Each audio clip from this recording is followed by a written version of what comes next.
नमस्कार, स्वागत है आप सभी का। आपके साथ मैं हूं स्वप्निल। भारत के खिलाफ एक बार फिर पाकिस्तान अपने नापाक मंसूबों को अंजाम देने में जुटा है। इस बार दहशतगर्दी का जिम्मा सौंपा है आतंक के आका मसूद अजहर को। भारत के खिलाफ पाकिस्तान अपने नापाक मंसूबों को अंजाम देने के लिए पीओके की जमीन का इस्तेमाल करता आया है। साजिश के तहत दहशतगर्दों की भारत में एंट्री कराता आया है, लेकिन हर बार भारत की सेना ने पाकिस्तान को मुंहतोड़ जवाब दिया है। पाकिस्तान जिस पीओके की जमीन का इस्तेमाल आतंक फैलाने के लिए करता है, वहां अब आजादी के नारे बुलंद हो रहे हैं। आजादी के इस आंदोलन के सामने पाकिस्तान की सेना पस्त होती दिख रही है। आज स्पेशल रिपोर्ट में देखते हैं बदलापुर से बवाल।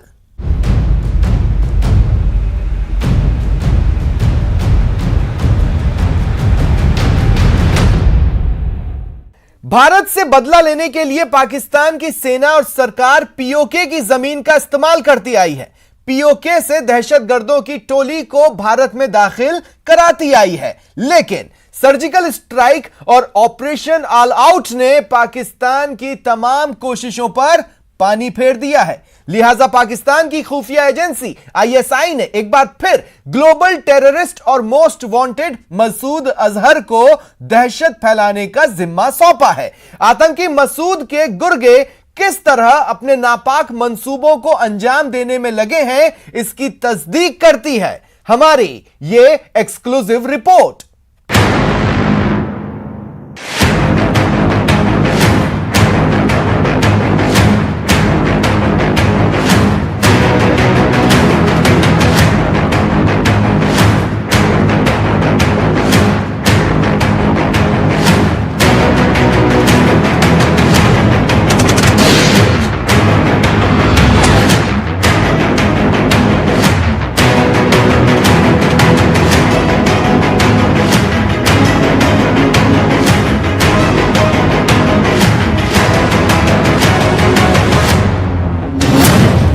जनवरी 2022 पुलवामा जैश-ए मोहम्मद का एक आतंकी ढेर। 30 दिसंबर 2021 कुलगाम और अनंतनाग जैश-ए मोहम्मद के 6 आतंकी ढेर। 19 नवंबर 2021 नगरोटा जैश-ए मोहम्मद के 4 आतंकी ढेर। भारतीय सेना के ऑपरेशन ऑल आउट ने पाकिस्तान के पैसों पर पलने वाले आतंकी संगठनों की बुनियाद हिलाकर रख दी है। सेना की बंदूकें जिस तरह से आतंकियों को चुन चुन कर निशाना बना रही हैं, उससे पाकिस्तान में बैठे आतंकी सरगनाओं के होश फाख्ता हो गए। खास तौर पर जैश-ए मोहम्मद के, जिसने पुलवामा हमले को अंजाम दिया था। मसूद अजहर के आतंकी शागिर्दों को सुरक्षा बल कोई दूसरा मौका ना देकर सीधे जहन्नुम पहुंचा रहे हैं। जम्मू कश्मीर के अलग अलग हिस्सों में छिपे जैश-ए मोहम्मद के आतंकियों को खोजकर मौत के घाट उतारा जा रहा है। जैश की मदद करने वाले ओवरग्राउंड वर्कर भी अपनी जान की खैर मना रहे हैं। तो शायद यही वजह है कि पाकिस्तान में बैठे मोस्ट वांटेड आतंकी और जैश-ए मोहम्मद के सरगना मसूद अजहर ने पाकिस्तान की सरकार और सेना के इशारे पर नए आतंकी रंगरूटों की भर्ती करने का प्लान तैयार किया है। कश्मीर घाटी में कमजोर पड़ चुके जैश-ए मोहम्मद को दोबारा दहशतगर्दी में अव्वल बनाने के लिए प्लान तैयार किया है। तो इस प्लान के तहत पीओके की युवाओं को बरगलाकर बंदूक उठाने के लिए तैयार किया जा रहा है। खूनी जिहाद के लिए आतंकियों का भर्ती अभियान चलाया जा रहा है। पीओके के अलग अलग हिस्सों में जैश-ए मोहम्मद के कारिंदे भारतीय सेना के हाथों मारे गए आतंकियों का महिमा मंडन कर रहे हैं। पाकिस्तान और कश्मीर के नाम पर कुर्बान होने के लिए युवाओं के जहन में दहशतगर्दी का जहर घोला जा रहा है। आज हम आपको इमरान खान और उनके सिपहसालार कमर जावेद बाजवा के इशारे पर काम कर रहे ग्लोबल टेररिस्ट मसूद अजहर के इस टेरर प्लान से जुड़े वीडियो सबूत दिखाएंगे। पुलवामा हमले के बाद अंडरग्राउंड हो चुके जैश-ए मोहम्मद के आतंकियों का चेहरा दिखाएंगे। आज हम आपको दिखाएंगे कैसे भारतीय सेना के ऑपरेशन ऑल आउट से जैश-ए मोहम्मद कमजोर पड़ चुका है। ये पीओके में आतंकी संगठन जैश-ए मोहम्मद की रैली की एक्सक्लूसिव तस्वीरें हैं। पीओके के रावलाकोट में जैश-ए-मोहम्मद ने 3 जनवरी को ये रैली की। ये रैली कश्मीर में मारे गए जैश के टॉप कमांडर हाफिज अरसलान के घर जलोथ में हुई। इस रैली में जैश के आतंकियों ने खुलेआम फायरिंग की और युवाओं को खूनी जिहाद के लिए उकसाया। यही नहीं, रैली में शामिल आतंकियों ने पीओके के लोगों से कश्मीर में आतंकी गतिविधियों को अंजाम देने के लिए चंदा जुटाने की अपील भी की। आज हम आपको इमरान खान और उसके सिपहसालार कमर जावेद बाजवा के इशारे पर काम कर रहे ग्लोबल टेररिस्ट मसूद अजहर के इस टेरर प्लान से जुड़े वीडियो सबूत दिखाएंगे। पुलवामा हमले के बाद अंडरग्राउंड हो चुके जैश-ए-मोहम्मद के आतंकियों का चेहरा दिखाएंगे। आज हम आपको दिखाएंगे कि भारतीय सेना के कश्मीर में ऑपरेशन ऑल आउट के बाद जैश-ए-मोहम्मद कितना कमजोर पड़ चुका है। वहाँ कश्मीर के अंदर तशरीफ ले गया और जो जुल्म हो रहा है आप देख रहे हैं। सबसे पहले आपको दिखाते हैं जैश की इस रैली में नजर आए मसूद अजहर की आतंकी शैली की तस्वीरें। किस तरह मोस्ट वांटेड मसूद अजहर के इशारे पर उसका शागिर्द और जैश का regional chief Mohammad Ilyas PoK के लोगों, खास तौर पर युवाओं को जम्मू कश्मीर में दहशत फैलाने के लिए बरगला रहा है। गौर से देखिए, इस अजीम मिशन के लिए उसने कुर्बानी दी है, उस कुर्बानी को वह यहीं से यहाँ पर रुक न जाए। ये सिलसिला आगे भी बढ़ना चाहिए।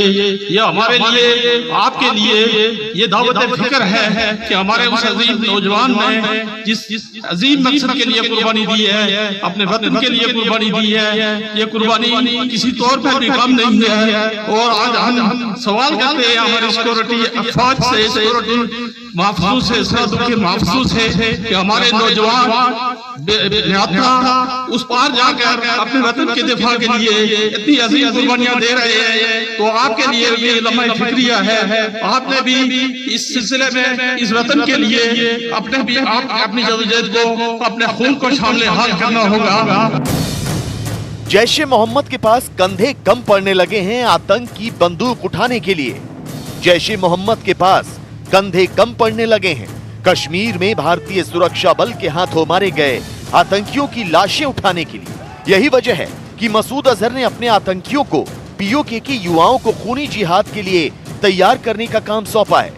और इसी के तहत कश्मीर में सुरक्षा बल के हाथों मारे गए आतंकी हाफिज अरसलान के घर पर न सिर्फ पर मसूद के शागिर्दों ने भीड़ जमा की, उसे शहीद का दर्जा दिया, बल्कि लोगों को उकसाने की कोशिश भी की।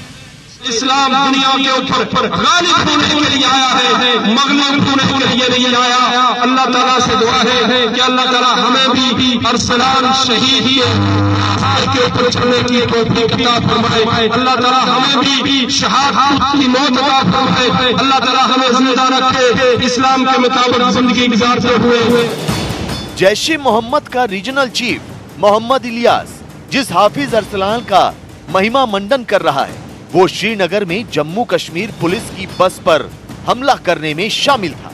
हालांकि फिलहाल जैश-ए-मोहम्मद के लिए संकट ये है कि उसके पास ना तो अब बहुत ज्यादा हथियार बचे हैं, ना आतंकी, ना कमांडर और ना ही ओवरग्राउंड वर्कर। लिहाजा जैश-ए-मोहम्मद के रीजनल चीफ मोहम्मद इलियास ने ना सिर्फ रावलाकोट में हाफिज अरसलान के घर के पास रैली की, बल्कि इस रैली से पहले रावलाकोट में एक मीटिंग भी की गई, जिसमें आईएसआई के अधिकारी, लश्कर के कुछ टॉप कमांडर और खुद मोहम्मद इलियास शामिल हुआ। सूत्रों से मिली जानकारी के मुताबिक इस मीटिंग में मोहम्मद इलियास ने पाकिस्तान सेना से और ज्यादा मदद की अपील की। मोहम्मद इलियास ने हथियारों की सप्लाई और फंड के लिए आईएसआई से गुहार लगाई। भारतीय सेना ने उस पर बहुत बड़ा आघात किया हुआ है, जिसमें एक तरफ तो ढेर सारे आतंकी मारे गए हैं और उसके साथ ही साथ उनका एक कमांडर भी मारा गया है। इसकी बौखलाहट से आकर के जैश-ए-मोहम्मद ने पाकिस्तान अधिकृत कश्मीर में एक नई योजना बनाने के लिए सम्मेलन किया है। उसकी कोशिश है कि अफगानिस्तान की मौजूदा स्थिति का फायदा उठाकर कुछ भाड़े के सैनिकों को वहां से लाकर जम्मू एंड कश्मीर में भेजा जाए और इसके कारण से जो वहां पर आतंकी गतिविधियों में लगाम लगी हुई है उसको एक तरफ दोबारा ताजा किया जाए। कश्मीर घाटी में सुरक्षा बल की सख्ती के कारण अब स्थानीय आतंकी किसी भी वारदात को अंजाम देने से घबराने लगे। ऐसे में गुप्त ठिकानों में छिपे पाकिस्तान के आतंकी बाहर निकल रहे हैं ताकि स्थानीय आतंकियों के साथ मिलकर हमले की साजिश को कामयाब बनाया जा सके। लेकिन अपने अड्डों से बाहर निकलने का यही रिस्क उन्हें मौत के दरवाजे तक लेकर जा रहा है। साल 2021 में अलग अलग आतंकी तंजीमों के 44 टॉप कमांडरों समेत 182 दहशतगर्दों का सुरक्षा बल ने काम तमाम किया है। मारे गए इन टॉप कमांडरों में लश्कर के 26 और जैश ए मोहम्मद के 10 कमांडर हैं। अकेले 29 और 30 दिसंबर को कुलगाम, अनंतनाग और श्रीनगर में हुई मुठभेड़ में जैश ए मोहम्मद के 9 आतंकियों को मार गिराया गया। इनमें से 2 पाकिस्तानी आतंकी भी थे। ऑपरेशन ऑल आउट के बाद में आतंकी गतिविधियों पर एक बहुत बड़ी लगाम लगी हुई है। यह आश्चर्य की बात नहीं है कि इसके प्रयास की वजह से इस वर्ष ढेर सारे आतंकियों का सफाया हो गया है। इसकी वजह से जो 200 आतंकी काम कर रहे थे, उसमें सक्रिय आतंकवादियों की संख्या महज 100 के आसपास रह गई है। इसके साथ ही साथ लाइन ऑफ कंट्रोल पर और जम्मू के आईबी वाले इलाके में भी चौकसी बढ़ा दी गई है। आतंक की बंद पड़ती दुकान को दोबारा खोलने के लिए इमरान खान और कमर जावेद बाजवा के इशारे पर आतंक का सबसे खूंखार सरगना मसूद अजहर एक बार फिर सक्रिय हो गया है। भारत में नए सिरे से आतंकी हमलों को अंजाम देने के लिए मसूद अजहर अपने शैतानी दिमाग से खतरनाक प्लान बना रहा है। लेकिन इस बार उसका कोई प्लान कामयाब नहीं होगा, क्योंकि भारतीय सेना अलर्ट है और कश्मीर से आतंक का समूल नाश करने के लिए प्रतिबद्ध। पाकिस्तान ने पीओके को आतंक का गढ़ बना दिया है। यहां के युवाओं को भारत के खिलाफ छेड़े गए प्रॉक्सी वॉर का औजार बना दिया है। लेकिन अब पीओके के लोगों ने पाकिस्तान के खिलाफ आंदोलन छेड़ दिया है। पीओके के दिग्गज नेता लियाकत हयात खान की अगुवाई में यहां की जनता पाकिस्तान से आजादी के नारे बुलंद कर रही है। पूरे पीओके में पाकिस्तान मुर्दाबाद के नारे गूंजने लगे हैं। हालांकि पाकिस्तान की सेना इस आंदोलन को कुचलने के लिए एड़ी चोटी का जोर लगा रही है, लेकिन पीओके के लोगों में आक्रोश इतना है कि पाकिस्तानी सेना पूरा जोर लगाने के बावजूद आंदोलनकारियों के आगे बेबस है।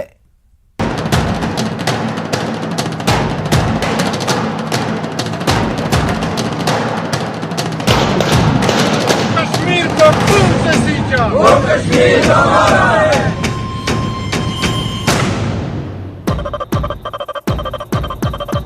पाकिस्तान के विदेश मंत्री शाह महमूद कुरैशी ने संयुक्त राष्ट्र के सामने एक बार फिर जम्मू कश्मीर का मुद्दा उठाया। जम्मू कश्मीर में जनमत संग्रह की मांग करते हुए अपने कश्मीर एजेंडे को धार देने की कोशिश की। अंतर्राष्ट्रीय समुदाय से भारत के खिलाफ कार्रवाई करने और जवाबदेही तय करने की अपील की। मानवाधिकारों के उल्लंघन को मुद्दा बनाकर भारत की छवि धूमिल करने की नापाक कोशिश की। लेकिन शाह महमूद कुरैशी और उनके आका इमरान खान को ये तस्वीरें भी देख लेनी चाहिए।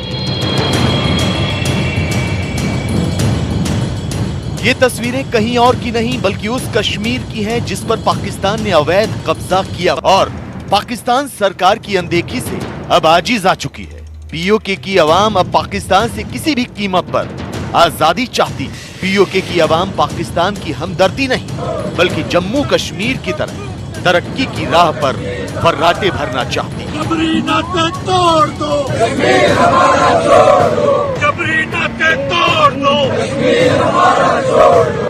पिछले कुछ दिनों से पीओके में पाकिस्तान की हुकूमत के खिलाफ लगातार विरोध प्रदर्शन हो रहे हैं।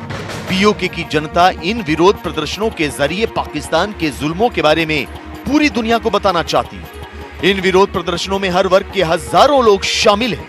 तो इन लोगों की एक ही मांग है, पाकिस्तान से आजादी। तो ये स्पष्ट रूप से दिखाई देता है कि पाकिस्तान ऑक्युपाइड कश्मीर की जनता पाकिस्तान के ऑक्युपेशन से पूरी तरह से त्रस्त है। और ये बिल्कुल स्पष्ट रूप से दिखता है कि पाकिस्तान के हुक्मरान कश्मीर की जनता को लगातार दमित करते हैं, शोषित करते हैं। पाकिस्तान ऑक्युपाइड कश्मीर की जो जनता है उसके साथ पाकिस्तानी हुक्मरान दोयम दर्जे का ट्रीटमेंट करते हैं। वहाँ के प्राकृतिक संसाधनों का दोहन भी किया जाता है और लगातार उनके साथ बर्बरता का व्यवहार भी किया जाता है। और जो कोई भी इस तरीके के दमन और शोषण के विरुद्ध आवाज उठाता है उसको वहाँ के हुक्मरान सप्रेस करने की कोशिश करते हैं, एलिमिनेट करने की कोशिश करते हैं।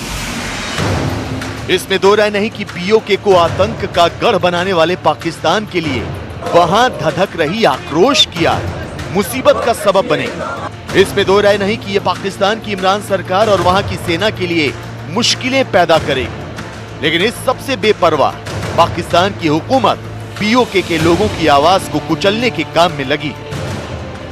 पिछले साल सितंबर में पाकिस्तान अधिकृत कश्मीर के मानवाधिकार कार्यकर्ता मोहम्मद सज्जाद राजा ने पाकिस्तान का विरोध किया था। जिनेवा में आयोजित संयुक्त राष्ट्र मानवाधिकार परिषद की एक बैठक में सज्जाद ने पाकिस्तान और उसकी सेना के खिलाफ आवाज उठाते हुए पीओके के स्थानीय लोगों के अधिकार छीनने पर कार्रवाई करने की मांग की थी। उन्होंने यूएन में आजाद कश्मीर चुनाव अधिनियम 2020 को अवैध बताया था। पाकिस्तान अधिकृत कश्मीर के स्थानीय लोगों ने पाकिस्तान के अत्याचारों के खिलाफ आंदोलन छेड़ दिया। पीओके के लोगों ने पाकिस्तान के राजनीतिक दलों और मिलिट्री नेतृत्व के खिलाफ इस आंदोलन की शुरुआत कर दी। पीओके में इमरान सरकार और पाकिस्तान सेना से आजादी के नारे लग रहे हैं। पीओके के दिग्गज नेता लियाकत हयात खान पाकिस्तान के खिलाफ इस आंदोलन की अगुवाई कर रहे हैं। ये बिल्कुल स्पष्ट है कि पाकिस्तान के हुक्मरान पाकिस्तान ऑक्युपाइड कश्मीर की जनता का दमन करते हैं, शोषण करते हैं, बर्बरता उनके साथ की जाती है, उनके प्राकृतिक संसाधनों का दोहन किया जाता है और जब कभी भी वो इसके विरुद्ध आवाज़ें उठाते हैं तो उसका भी ब्रूटल सप्रेशन किया जाता है, उनको एलिमिनेट करने की साजिशें रची जाती हैं। और जाहिर है कि पाकिस्तान की जो लॉ इन्फोर्समेंट एजेंसीज हैं, वहाँ की जो सरकारी संस्थान हैं, वो लगातार पाकिस्तान ऑक्युपाइड कश्मीर की जनता के साथ सेकेंडरी ट्रीटमेंट करते हैं, दोयम दर्जे का व्यवहार करते हैं और उनके प्राकृतिक संसाधनों का भी दोहन लगातार पाकिस्तान की सरकार करती है। पाकिस्तान की सरकार और सेना दावा करती है कि पीओके के लोग पाकिस्तान सरकार से हमदर्दी रखते हैं और भारत की मुखालफत करते हैं। लेकिन पाकिस्तान के इस झूठ का पर्दाफाश तो 5 साल पहले रावलाकोट के एक अखबार ने ही कर दिया था। इस अखबार ने एक सर्वे किया था जिसके मुताबिक करीब 73% लोगों ने माना कि वो पीओके में पाकिस्तान की सरकार का दखल नहीं चाहते। हालांकि पाकिस्तान की हुकूमत ने इस सर्वे को प्रकाशित नहीं होने दिया और अखबार पर प्रतिबंध लगा दिया। लेकिन ये बात तो दुनिया को पता चल ही गई कि जिस कश्मीर पर पाकिस्तान अपना दावा ठोकता है वही कश्मीर पाकिस्तान से तौबा कर रहा है।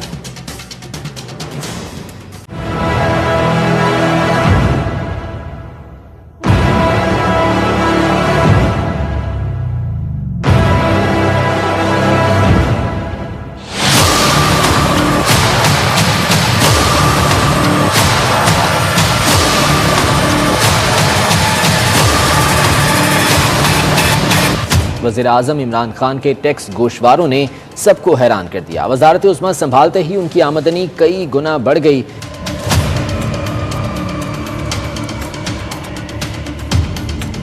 प्रोटोकॉल के लिए 50 अफसरान और अहलकार अलग हैं। इन शाख खर्चियों के लिए सालाना 98 करोड़ 60 लाख रुपए रखे गए हैं, जिसमें सिक्योरिटी और प्रोटोकॉल अखराजात भी शामिल हैं। अब मुलाजमीन के लिए 70 करोड़ रुपए अलग मुख्तर। समझता हूँ कि इमरान खान साहब करप्ट। आपको यकीन नहीं? मैं बिल्कुल समझता हूँ, यकीन से कह रहा हूँ।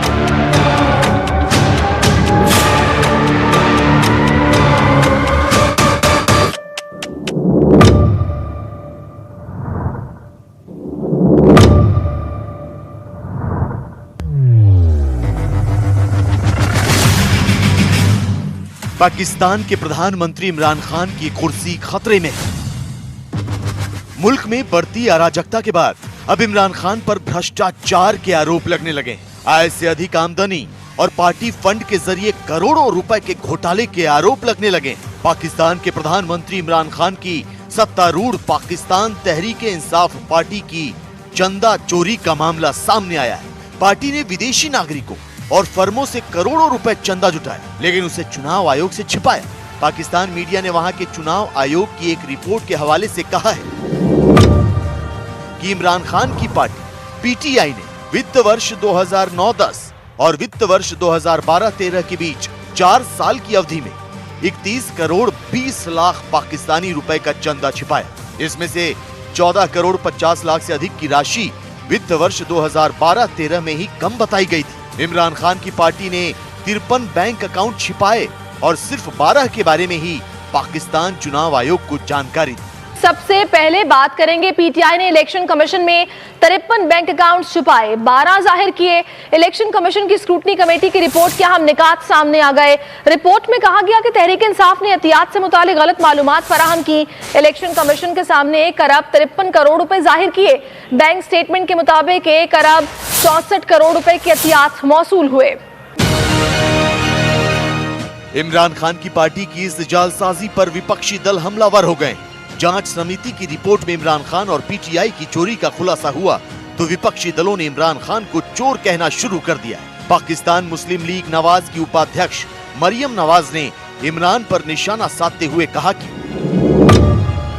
इमरान खान ने न केवल पैसा चुराया और छिपाया बल्कि लोगों को लूटा भी। लगातार हो रहे खुलासे और मिल रहे सबूत पीटीआई को नीचे लाने के लिए काफी है।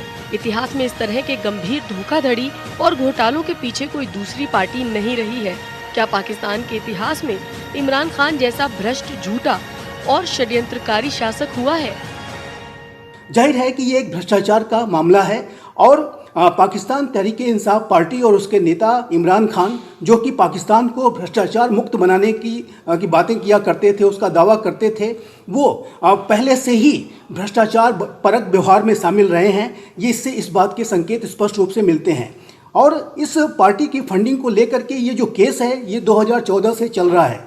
पाकिस्तान के इलेक्शन कमीशन में 150 बार इसकी हियरिंग हो चुकी है और अब ये जो स्क्रूटनी कमेटी की रिपोर्ट आई है उससे ये स्पष्ट रूप से दिखाई देता है कि पाकिस्तान तहरीक इंसाफ ने 312 मिलियन पाकिस्तानी रुपए का खुलासा इलेक्शन कमीशन को नहीं किया था।